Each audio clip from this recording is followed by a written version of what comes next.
I want to say to Ronnie that I thought you sang that opening song just beautifully. Thank you, sir. You've had lots of practice, haven't you? Had a good teacher. Yes, you did. You know, the big screen westerns were a major influence on the young Marty Robbins. He sometimes worked mornings picking cotton at a field 10 miles away from his house just to earn enough money to see the latest film by his Western hero. Now, in this 1970 interview, Marty talked about the film star who inspired him more than anyone else. Marty, were you influenced by Bob Wills? Well, now I like Bob Wills real well, but the one that really influenced me, I hate to say this, in all respect to Mr. Rogers, was Gene Autry.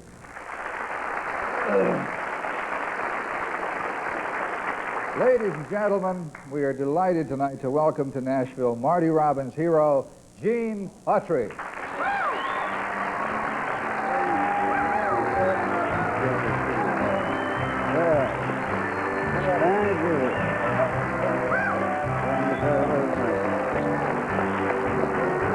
Thank you. Where do you want me to sit? Right over here. Over here? Yes. Okay. Gene, right off at the top, may I call you Gene? Well, sure, everybody does that. I assume you know young Ronnie Robbins? Yes, a long time ago, I thought he'd forgotten that, but I remember seeing Ronnie. I believe I did, because I must have been too young to remember. Let me say something about that little video clip you just saw. Roy Rogers was sitting in the audience that night that I asked Marty to tell me who his hero was, and he didn't want to insult Roy Rogers. So he alluded to Mr. Rogers, and he said something to the effect, I think Mr. Rogers is a mighty fine man, but my hero is Gene Autry.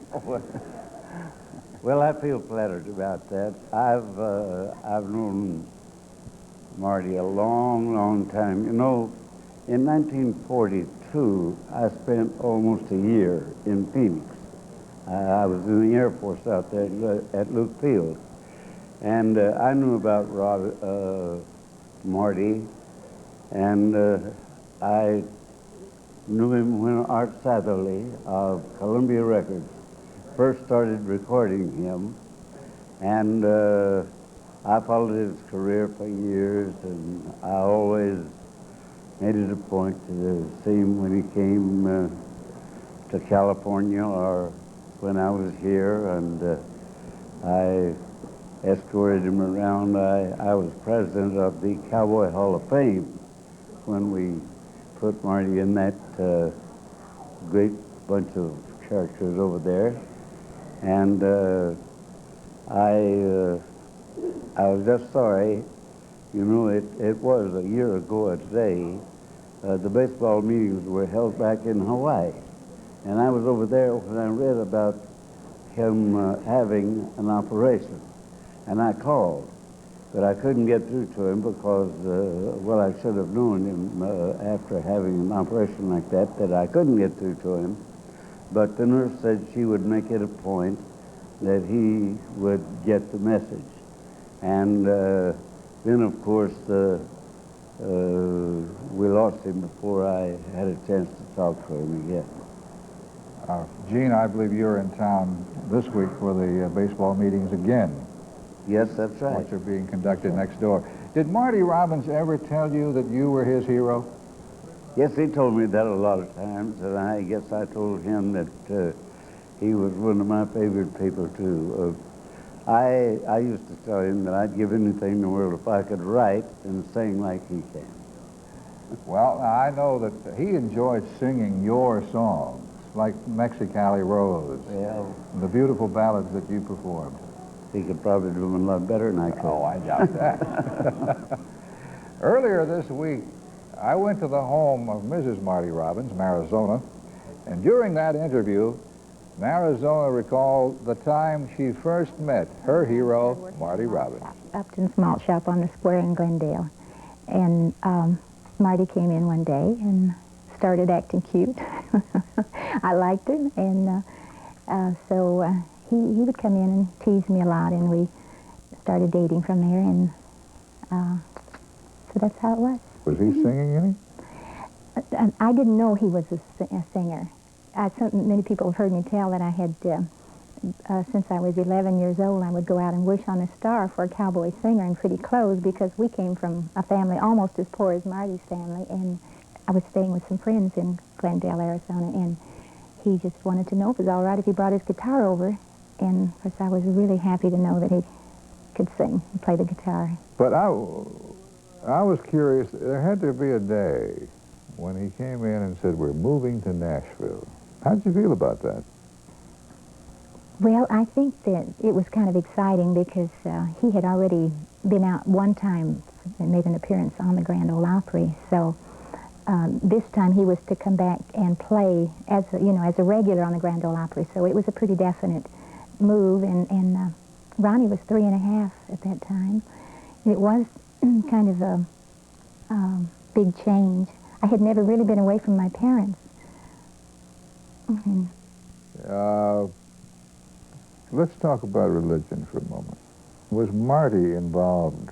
Was he a religious person? Yes, I became a Christian when I was 18.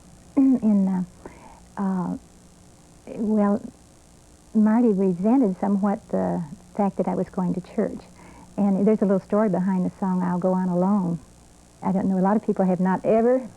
That song was out in 1954. 54, about the time, our first year of our marriage. One of his first hits. Mm-hmm, right. And you notice the words go, we're traveling down 2 different roads and worlds so far apart. Yes. You want me, but there's something else before me in your heart. And it goes on to say, talking about the believing. And so he left for about 2 weeks. And he came back, and much humbler, and he said he would never do anything like that again to hurt me. He said I could go to church as much as I wanted to. In fact, Ralph, we have discovered a song in the files of the publishing company where he speaks about death and how he feels about it.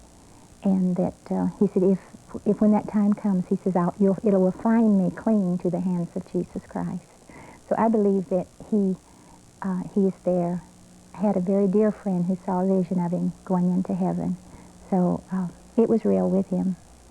Can I tell you about She's Made of Faith? I won't go into great detail, but it was a song I was going through I guess the lowest period in my life. And Marty came home really unexpectedly. He got home just at the moment that I had awakened, and probably the lowest that I can ever remember having been. And so he came back in the room and he sang to me. We got his guitar and sang She's Made of Faith.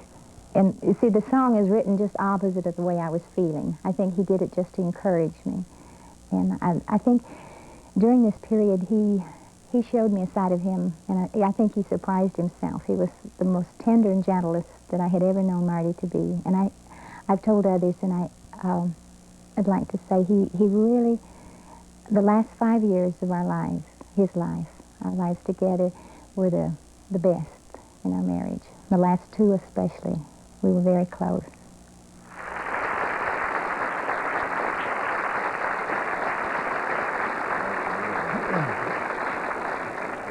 That was our visit with Mrs. Marty Robbins at her home this week.